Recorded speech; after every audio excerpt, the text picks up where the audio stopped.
Hello everyone, I'm Dr. David Smerdon and welcome to week 13. You've made it. This is the final week. We're going to look at common knowledge and then discuss a little bit about the final exam. So let's get straight into it then. What have we seen so far? Well, obviously many things, but in the last few weeks our focus has been on games with perfect information and games with imperfect information, but where all the players kind of together know what they don't know in a way. And we found that these are actually not that much more difficult to solve. And the reason they're not that much more difficult to solve is because there's a fundamental assumption of common knowledge that sort of underpins the notion of solving Nash equilibria. Now this idea of common knowledge, it sort of meshes outside of game theory with logic and philosophy, and so you sort of find that the main theories and the main people who've been developing these theories over the decades have sort of skirted the boundary between mathematical logic and game theory, more so than with economics. So it is a little bit of a fringe topic, I guess, for looking at game theory as a whole, which is why I've left it to the very last lecture, sort of tacked on to the end. It also is, I think, it's something different, but it's also reasonably light, and you often find it in logic puzzles and brain teasers, so less applied to economics. However, there is one big relationship between common knowledge, and particularly relaxing that assumption, and economics, and in particular behavioral economics. And this is the idea of sort of level K reasoning and hierarchical beliefs. We saw that when we played the guessing game. We saw that even though there is only one Nash equilibrium, which is everyone guessing 0, that didn't happen. We still saw people trying to make a higher guess than that on the assumption that others weren't following the same strategy as them. So there is a relationship there between common knowledge and themes we've seen before. Okay, so we already saw how common knowledge can help us in a theoretical sense in the homework teaser a few weeks ago, which was about the birthday of the boss puzzle. And an interesting result that came out of this is that even though person A was the boss, we knew the month, person C knew the day, and then there was this outside observer, a secretary. They all ended up coinciding with the same beliefs, which seemed kind of strange at the end. But this is actually not surprising. In fact, this must happen, and this is a theory of Robert Allman we also discussed in this lecture. And so the idea is that this common knowledge helps to build information, even if people start with different priors of beliefs. So the idea is that if two players have the same prior probability, in our case all the dates are equally likely to begin with, and then the players receive some different information, each player can observe the changes in others' predictions, and they can sort of calibrate their changes accordingly until everyone revises and updates, and eventually everyone ends up at the same prediction. So this is the idea, this is the agreement theorem of Robert Allman. And it's important here that it's not enough for each player just to know the posterior of the other. It only works if this posterior is common knowledge. So that's where the theorem sort of really comes into play. It's been important in everything we've looked at so far. Something is common knowledge if it is known by all the players, and all the players know that all the other players know it, and all the other players know that all the other players know that all the other players know it, and so on for infinity. So let's see an example of this that's commonly known as the two generals paradox. And the point behind this paradox is to demonstrate how crucial the theorem of common knowledge, the assumption of common knowledge, is for solving these sort of issues. Okay, so you've got two generals, A1 and A2. They're the red dots here, and they want to coordinate an attack on an enemy city in a valley. And this is in medieval time, before phones or other forms of electronic communication. So they can only communicate by giving a message to one of their messengers who goes on a horse and gets around to the other village and delivers the message. So there's a small chance, of course, that the messenger is going to be captured riding through the valley where the enemy bee is located. So they need to coordinate attack. They need to attack at the same time for this to be successful. So the first general sends a message to the second saying, we're going to attack at dawn. He sends off the messenger. So what happens when dawn rolls around? Well, the first general doesn't know whether or not the message has been received by the other general. So the first general is still sort of stuck about whether or not to attack because he knows there was a small chance that his messenger was captured. So he doesn't want to attack if he doesn't know that the other general is definitely going to coordinate with him. So what about the second general? Well, when the messenger arrives, he realizes that this is going to be a bit of an issue for the first general. So he sends a messenger back. He gets his own messenger, or probably the same messenger, gives him a message and says, yes, we agree, we got your message, it's all fine, we're going to attack at dawn. And he sends off the messenger. But then what happens when dawn rolls around? Well, the second general knows that the first general is not going to attack unless the first general gets confirmation that the second general has received the message. But the second general doesn't know whether or not the first general received the message back. And if the messenger got caught on the way back, then the first general's not going to attack. So then the second general shouldn't attack. So the second general is also stuck at dawn. When the messenger arrives back, the first general realizes that this is going to be an issue. The second general is not going to attack at dawn because the second general doesn't know that the messengers come back to the first army. So the first general sends another message back saying, I received your message that you received my message. But then what is the first general going to do at dawn? Well, the first general doesn't know whether the second general has gotten this confirmation, and this loop goes on forever, which is why we call this the paradox, the two generals paradox. So as long as there's some positive probability that the message could get lost, they can never be sure that the time of the attack is common knowledge between the two of them. And that's the issue. The issue is not, for instance, for the second general, the issue is not that the second general doesn't know whether or not the first general wants to attack. The second general does know that the first general wants to attack, but the second general doesn't know whether the first general knows that the second general knows. That's the paradox. So this sounds like such an obtuse sort of example, but actually this the reasoning behind this paradox has led to some improvements in the way that you and I send messages to each other on WhatsApp or text messages or WeChat or so forth. So imagine that the Hulk and Black Widow, we've seen them many times trying to coordinate whether they're going to the boxing or the opera. They've got phones now, they've got messages, and they're going to just write to each other and work it out that way where they should go.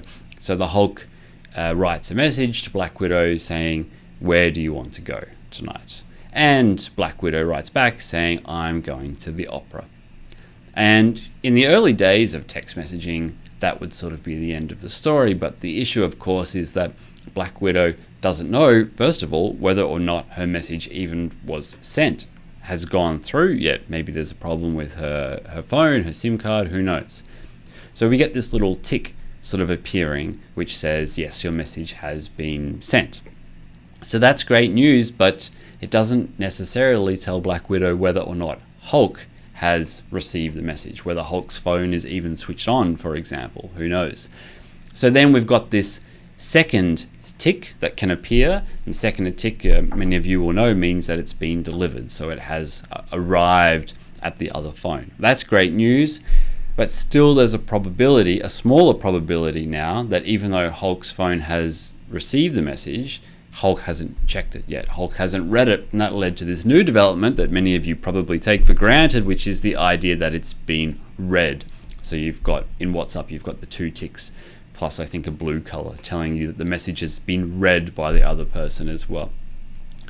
Which is great news, of course. However, when Hulk decides to go to the opera, he might be worried that actually Black Widow wants to go to the opera, but Black Widow may not actually know that Hulk has read it and Hulk has chosen to go to the opera. So there is still a small common knowledge assumption issue here, but the probability that there is this miscoordination has gone down thanks to this idea of now knowing that the message has been sent, delivered, and read.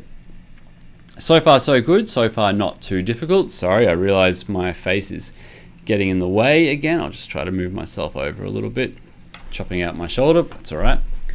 Let's go to a more complicated example, and this was the homework puzzle from last time. So we're going to the town of Valeria, ruled by Queen Daenerys, feminist icon of Westeros.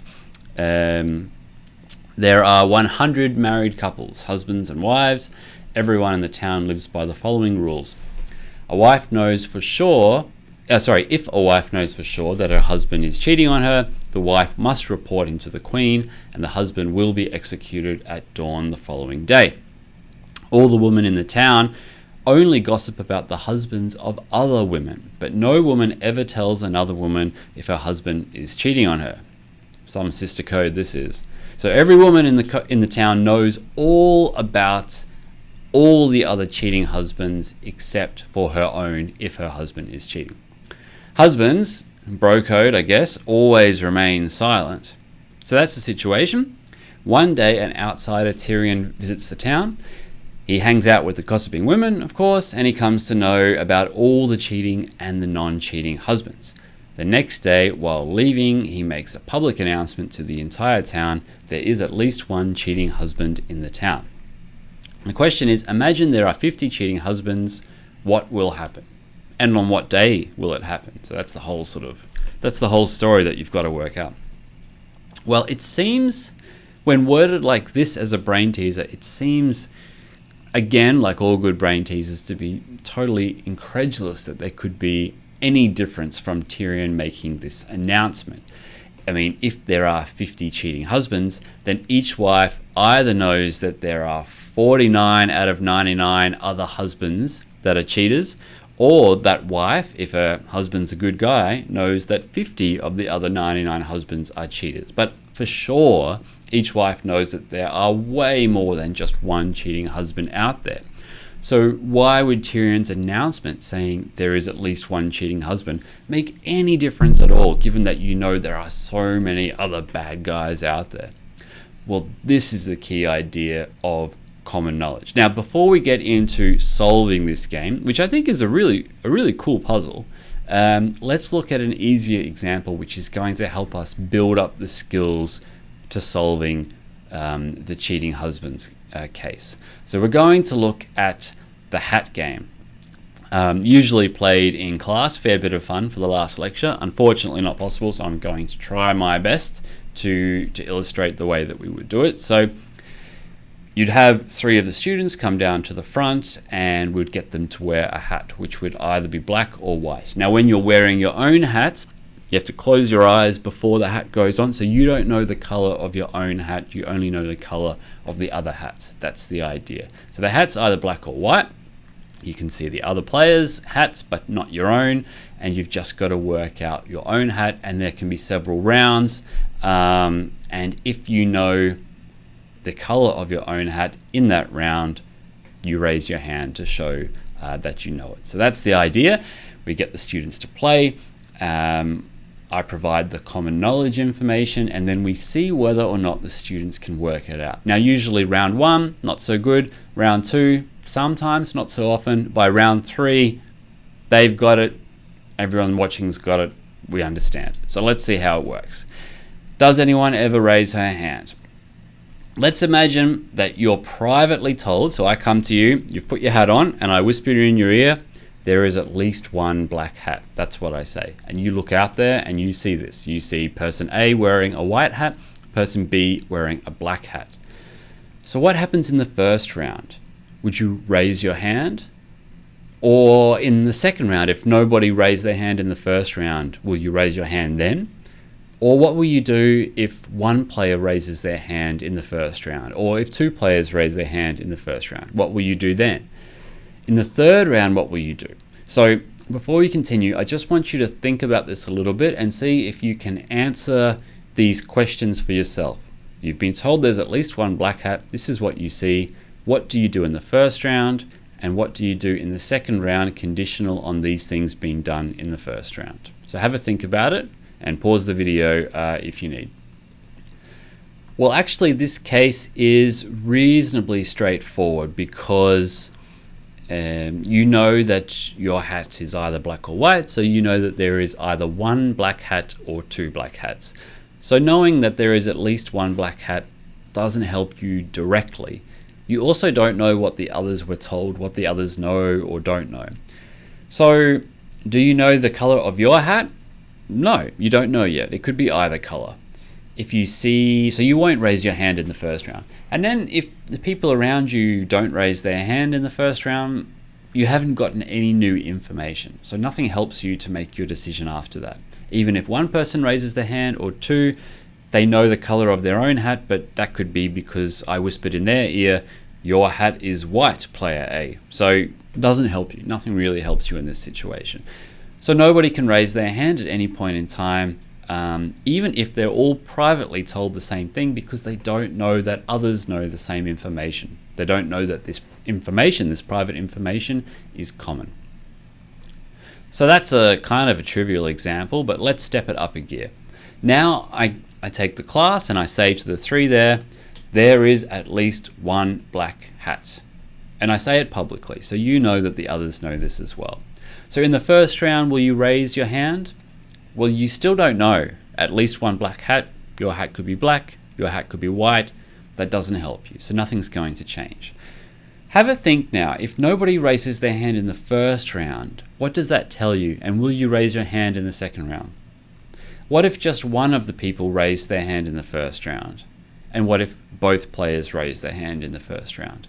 So think about this now. See if you can realize the difference between the first example and try to work out what your answer would be. Pause the video if you need.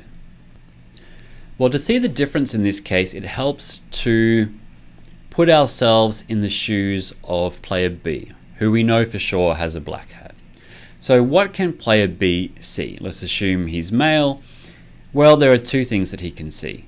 Either he sees two white hats, if your hat's white, or he sees one white hat and one black hat if your hat is black. Now, obviously, case 2 is exactly what we can see at the moment, but case 1 is something a bit different. So in case 1, player B sees two white hats and is told there is at least one black hat. Well, that makes player B's decision very easy. Player B raises his hand in round 1. What about case 2? Well, case 2 is exactly our situation, and we know that we won't raise our hand then because we can't be sure. So player B is the same as us. Player B can't be sure. So player B won't raise his hand in round 1. So that already gives us a bit of a difference. Now, if player B does raise his hand in round 1, then that tells us something. That tells us for sure that we must have a white hat, and we can raise our hand in round 2. If player B does not raise his hand in round 1, then that tells us that we must have a black hat, and therefore we can still raise our hand in round 2 because we've worked it out. So for sure, we will be able to raise our hand in round 2. It'll be different as to what we think the color of our hat is, but for sure we will know the answer in round 2. What about player A? So player A is wearing a white hat. Well, if we have a white hat, so there's one black hat in total, then she for sure will also know by round 2 because she will be in the same situation that we've just discussed. What if we've got a black hat? Well, something's a little bit different. Well, now there's going to be two black hats that she sees. Well, she will now know for sure, but only in round 3. So she will look at the two black hats. She will know that there is at least one black hat. That doesn't help her at all, so she won't raise her hand. Also, we won't raise our hands in the first round, but both of us, as in player B and ourselves, we will raise our hand in round 2. And we've already discussed why that will be. So she will see both of us raising our hands in round 2, and that will tell her that for sure she must have a white hat. So by round 3, she will be able to raise her hand. And this is actually a common sort of pattern. So if there are K black hats, if a player has a black hat, they will know by round K.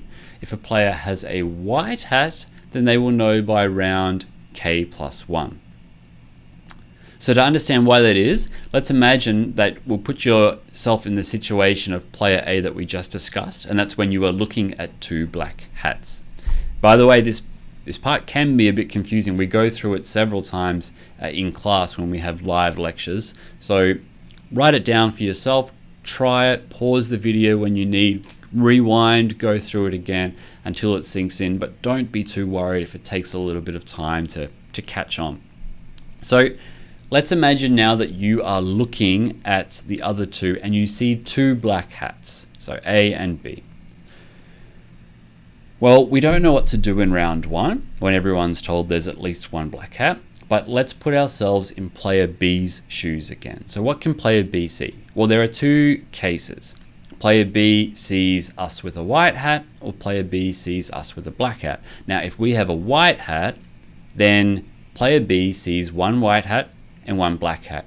And we've just analyzed this situation already. We know that player B will be able to raise his hand in the second round. What about if he sees 2 black hats? Well, that means that everybody has a black hat. Sorry, here we go. So we've already discussed this case. I went through it quickly verbally, which is perhaps a bit confusing, but if he sees black hat, white hat, as we've discussed before, player B will not raise his hand in the first round and will raise his hand in the second round. So he'll know by the second round. Okay, now he sees 2 black hats. In other words, there are black hats everywhere. Well, player B will not raise his hand in the first round and will not raise his hand in the second round because he can't be sure. So what that means, we'll know by round 3. In fact, all of us will know by round 3. So if we have a white hat, we'll know by round 3. If we have a black hat, we'll know by round 3.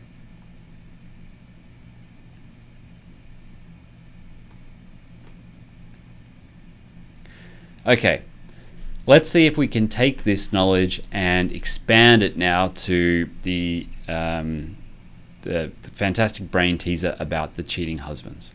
So imagine there are 15 cheating husbands. What will happen? Well, just like we had with the lion and the lambs example and other ones we've seen in these courses, when you have a puzzle that starts out with this sort of big crazy number, start small. Start with n is equal to 2, k is equal to 1. Build it up slowly, get the idea of the pattern, and then you should be able to come to the equilibrium strategy.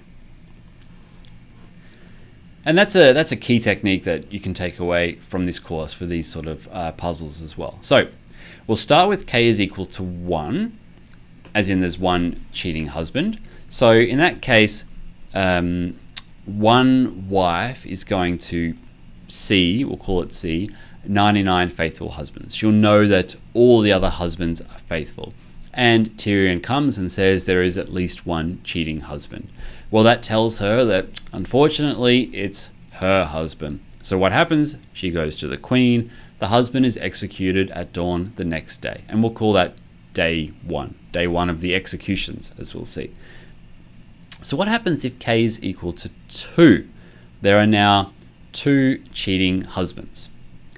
Well, most of the wives will know this and see 2 cheating husbands, but 2 of the wives will only know about 1 cheating husband because they don't know about their own husbands. So what happens for those 2 wives? Well, they know that there is either 1 cheating husband, that is, they know about 1 cheating husband of other women, so it can be 1, or it can be 2. It can be that poor woman over there's husband and our husband. So they know it's either 1 or 2. Those are the only 2 possibilities. So they wait until dawn of day 1 and they see what happens, because they know that if there is only 1 cheating husband in the village, now that Tyrion has made this announcement, he's going to be killed at dawn on day 1. And as dawn comes and passes and no man is executed, now each of these women know, well, it's not 1, it must be 2. And if it's 2 cheating husbands, that means that my husband is a cheat. So these 2 women can go to the queen and they can say, now we know for sure. Just like you wait 1 round in the hat game, no one puts up their hand, now you know for sure, okay, my hat must be a white hat, and you put up your hand. So same situation here. On day 2, that they both know that the husband must be a cheater, and the 2 cheating husbands are executed on day 2. And once that happens, once all the other women see that, because remember, they before knew about 2 cheating husbands. So every other woman, the other 98, they knew, well, it's either 2 or 3 if it's my husband. But once they see those 2 husbands killed on the second day, they know, phew, it was definitely just 2. My husband is faithful. What about K is equal to 3? 3 cheating husbands.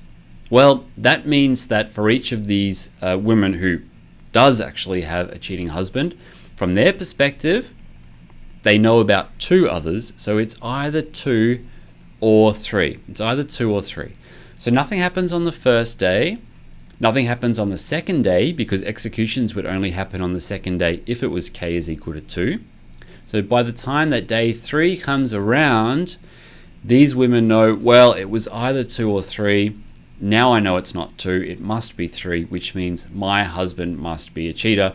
They go to the queen, and the 3 husbands are all executed on day 3.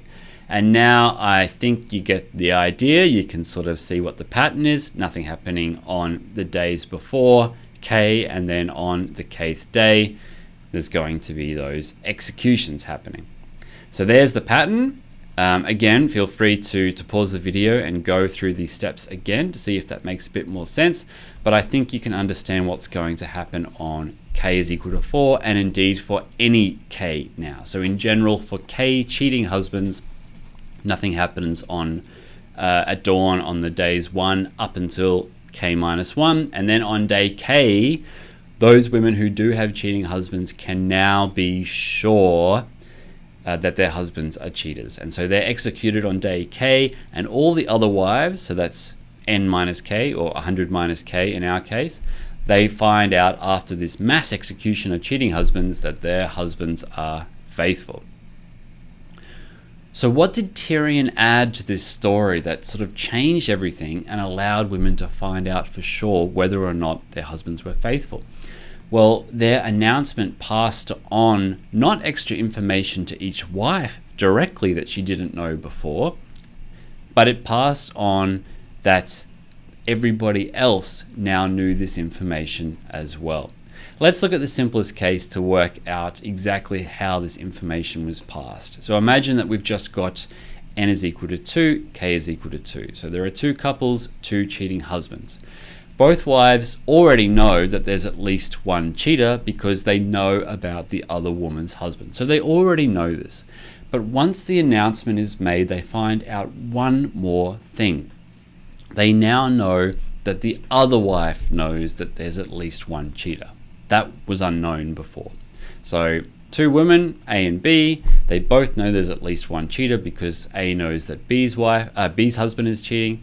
But now A knows that B knows that there's at least 1 cheater, and that tells A something. That tells A, well, A's husband's a cheater. What happens if there are 3 wives with 3 cheating husbands? Well, wife A knows that B knows that there's at least 1 cheater. Wife A also knows that B knows that A knows that there's at least 1 cheater, but in this case, A does not know that B knows that C knows that there is at least 1 cheater, which means that without an announcement, there's still not enough information to be 100% sure of whether or not A's husband is faithful. But once the announcement is known, A now knows one more thing, and this is where the language gets a bit more confusing. A now knows So, or in fact, every wife knows that every other wife knows that every other wife knows that there's at least one cheater. So we're adding in one more loop for every increase in K, essentially, or increase in N, the number of wives. So this is the power and a little bit the confusion of common knowledge, which has led to a lot of students of logic and philosophy focusing more on this than we'll want to focus on this. Let's try to bring this a little bit more back to economics now, because information asymmetry is a big deal in economics and a big deal in marketplaces, as we saw in the case of the market for lemons with cars, for example, and also in the cases of moral hazard that you'll find in insurance markets around Australia and the world. So the question then is common knowledge always good? It seems to be good in the examples we've seen so far. So for example, in the hats example, the husband's example, to be able to solve the problem, to work out your own situation, you need to be able to have this common knowledge. It sort of helps for this sort of coordination. It's not good for the husband, but it's good for everyone else. But that's not always the case.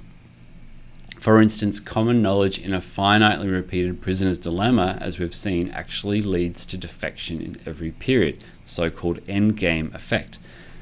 Let's have a look at the centipede game.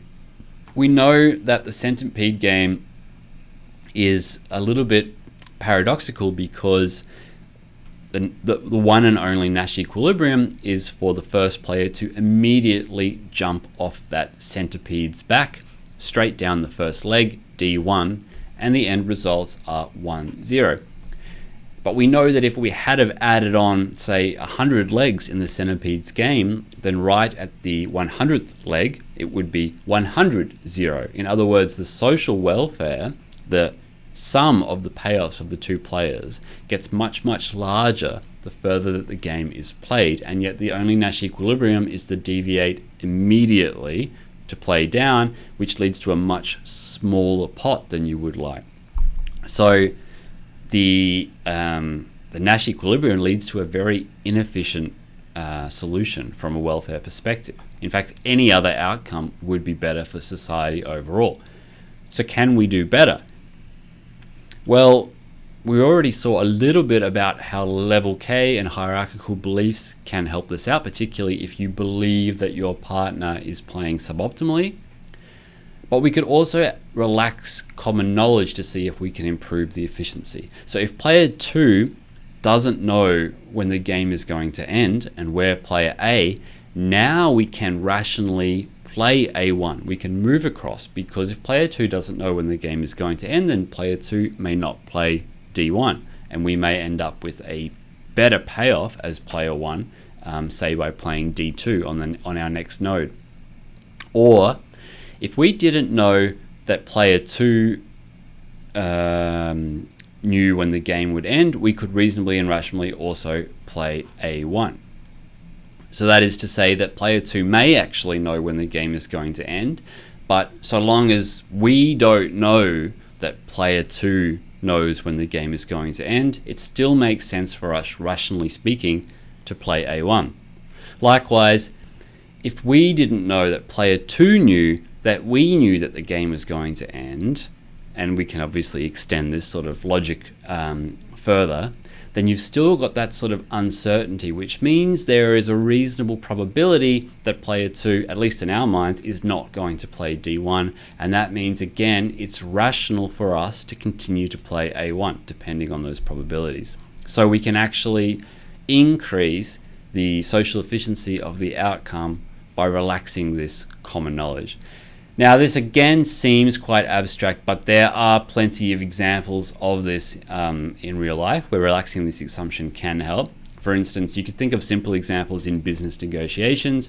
You may want to convey your first order beliefs to the other party, but not those higher order beliefs. So you may want to pass on information through a mediator or a lawyer without passing on the full state of affairs or the full state of beliefs, which is why sometimes informational leaks can be quite useful and are enacted by, say, their own political party or the own company can leak their own information for this purpose.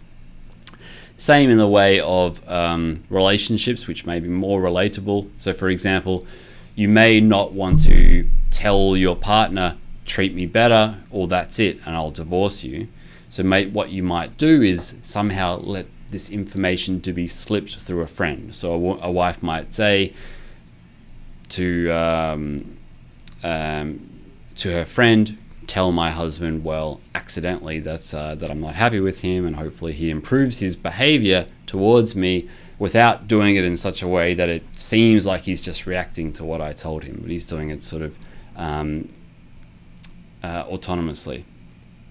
And in politics, like I said before, there's a really great clip that I'll put on the slides about this, in which a British government advisor tries to convince the Prime Minister to invest $50 billion on missiles, even though they never plan to use it. And this is from the fantastic show Yes Minister. In fact, actually, I think this clip is so good that I'm going to put it on now.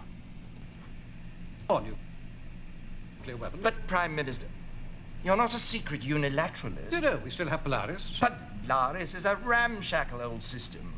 The Soviets might easily develop a multi-layered ballistic missile defense system which could intercept Polaris. By when? Well, in strategic terms, any day now. By what year, precisely? 2020. But that's sooner than you think. And are you saying that this nuclear defense system would stop all 192 Polaris missiles? Well, not all, no, virtually all, 97%. Well, that would still leave, what, about 5 bombs that would get through? Precisely, a mere 5. Enough to obliterate Moscow, Leningrad, and Minsk. Yes, but that's about all. I should have thought it was enough to make the Russians stop and think. But it's not fair.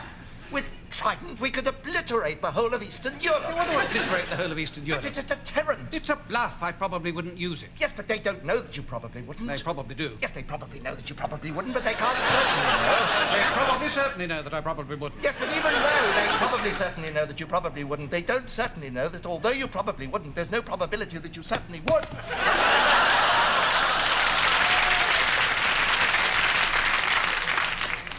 What?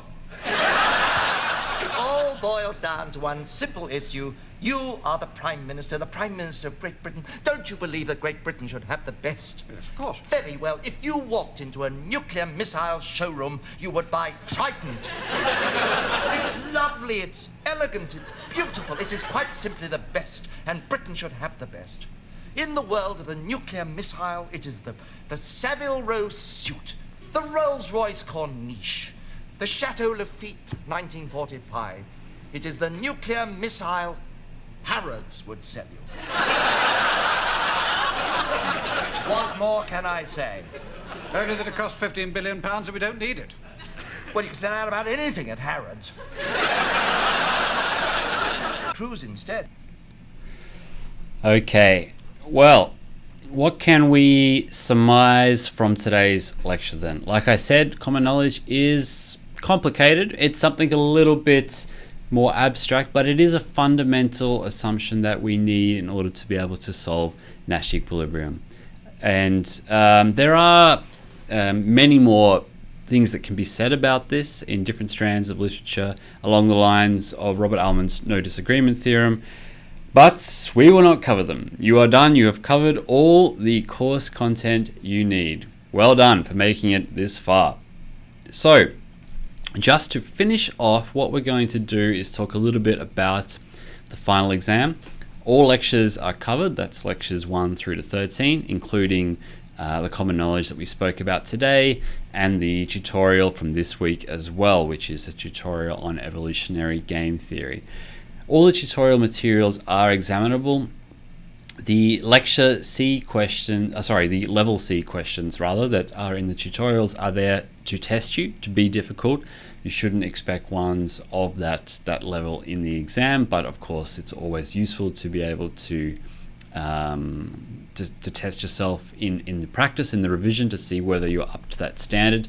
The experiments themselves are not examinable. They are really to also shed more insights and more light on when the theories work and when the theories still fall down in practice, and how experimental economics complements game theory.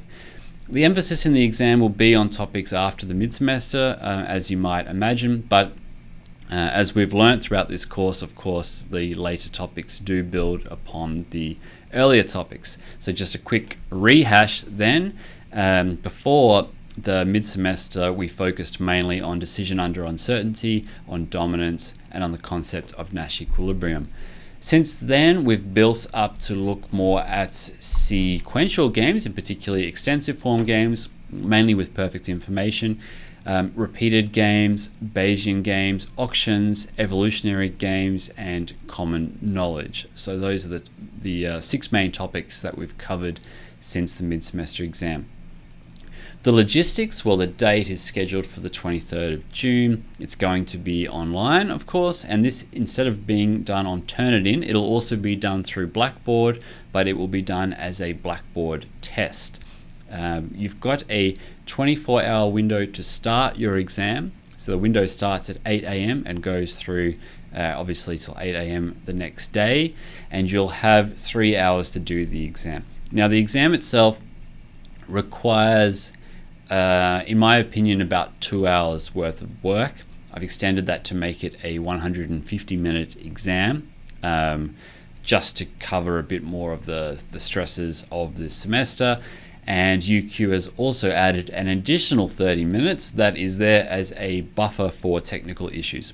So you should really be aiming to get it done in around 150 minutes. Now, it's an open book exam. You can use the textbook, you can use all these lectures, all the course materials that you have. The only thing that you cannot do is collude or communicate with your fellow students. I shouldn't say that's the only thing. The other thing you can't do, you can't copy and paste your answers from somewhere else. So your answers must be your own work. So please make sure that you do this, because your exams will be scanned with an integrity checker for plagiarism afterwards. You'll upload your answers as one file, similar to the mid-semester exam, but this time done through Blackboard test. And like last time, just make sure that you have access to a calculator and to something to scan, to digitalize your scans for graphs and tables, and also your handwritten answers if that's what you want to do. Again, similar to the mid-semester, just make sure you're familiar with those things. I'll show you now how it will look like on Blackboard, just so it doesn't come as a surprise. I don't want to add to any of your stress on an exam day. So see if I can make this window a little bit bigger. This is your Blackboard. This is how it's going to look. So up on the top left here, you'll see final exam. Currently, obviously not viewable to you, but it's viewable to me. So when you click on that, this is the screen that's going to come up. You'll see the cover sheet. I'll give you a copy of the cover sheet beforehand so that you can look at it, but it's all reasonably straightforward. And the only other thing in this content window is the exam itself, which is down the bottom here. So I'll just go through some of the other information we didn't discuss here. There's going to be a total of 6 questions, as you can see written up here. We'll also talk about this in a moment. 6 questions on the exam, 3 in section A, 3 in section B. That is, it follows exactly the same structure as previous exams. The total is 90 marks. You'll need to upload your final answers as one document where you embed your images. And then there's some information about technical difficulties that you might experience, and more integrity stuff that it's important to check out. So please make sure that you do click on UQ's Academic Integrity Pledge. Like I said, UQ is going to take that quite seriously with these exams. Right, so then you get down here, which is to the link in green. So you're going to click on that, and it's going to open a new tab for you with a long set of instructions. But again, these instructions are really just rehashing what we've got before. I wanted to put any extra information here that I thought in a panic you may need to refer to during the exam. I've also added these extra instructions that you've already seen before for the mid-semester about different ways that you can quickly scan and digitalize your handwritten stuff on an iPhone or on an Android phone or so forth.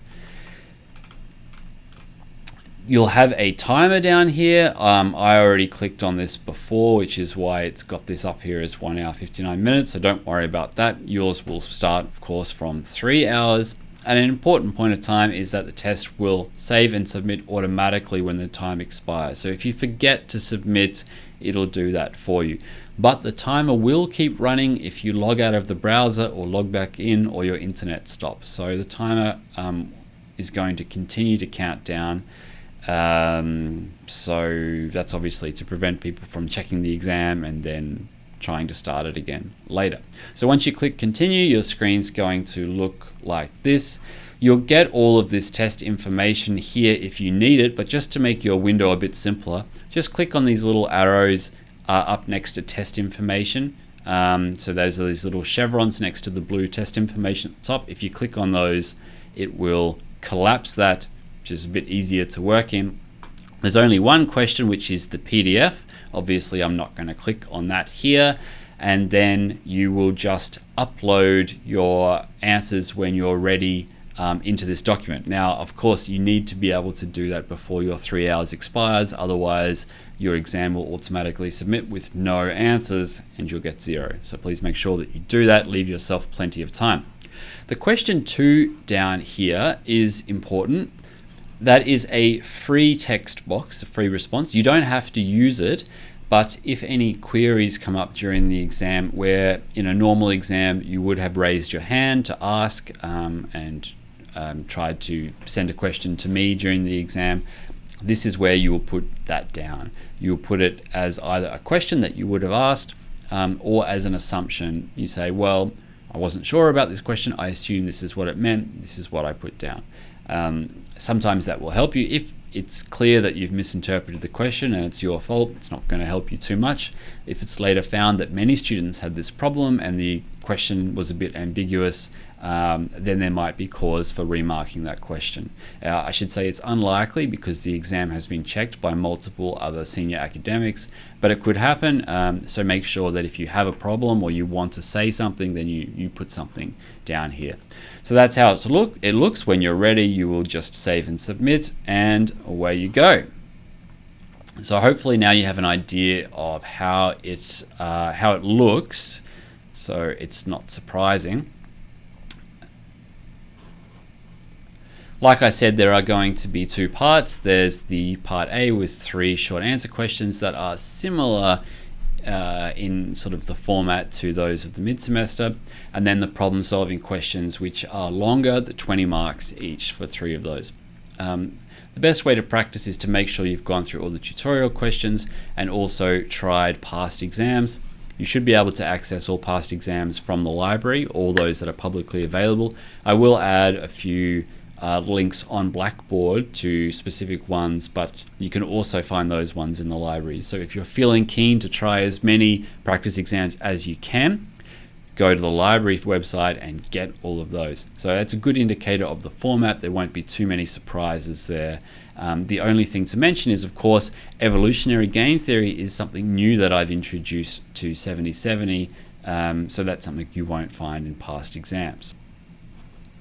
The other great place to find revision exercises is your textbook. Now, you paid a lot of money for that textbook. You should get your value out of it. So if you go to the course profile, also it's on Blackboard as well, you'll see that I've put the relevant chapters for every lecture that we've covered.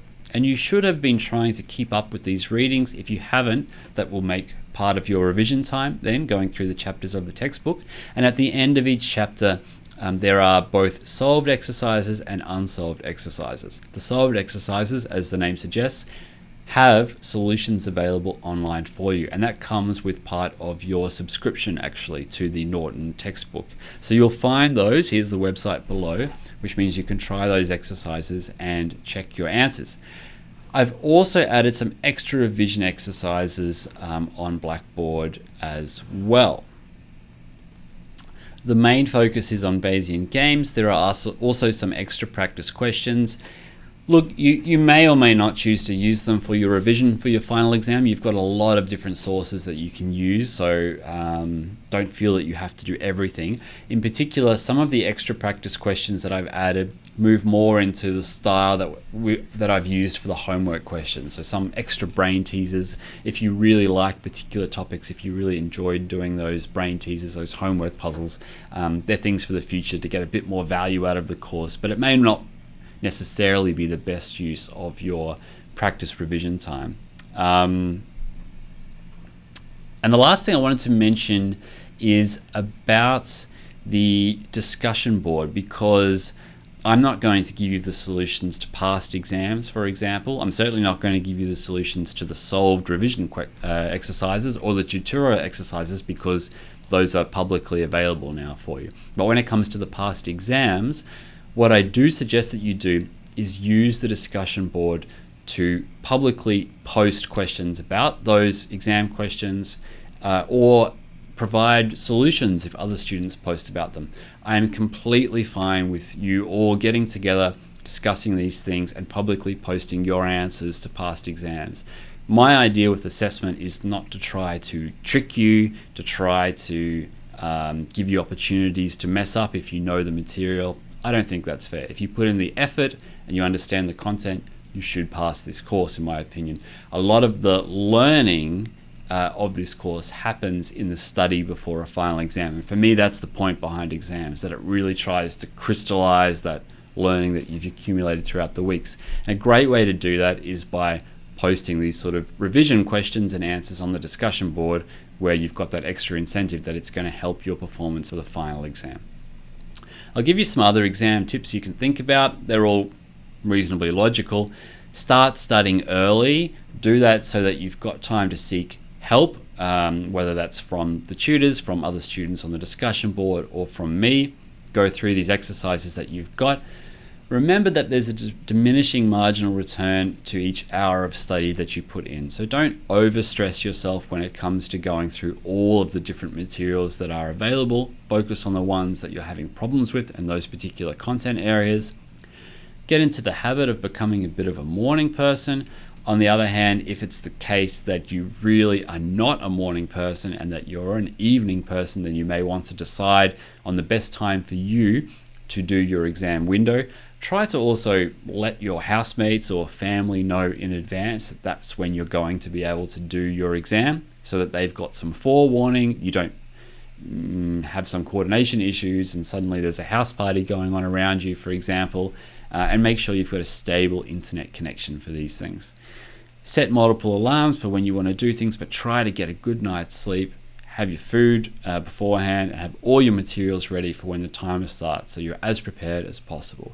And don't stress too much. I'm not out to trick you. If you know the course and you've enjoyed the course, you should do well, and I hope you enjoy the studying to some extent as well. This is a fun course. I've enjoyed teaching it. I hope you've enjoyed learning from it as well. I've been David Smerdon. Thanks a lot for listening.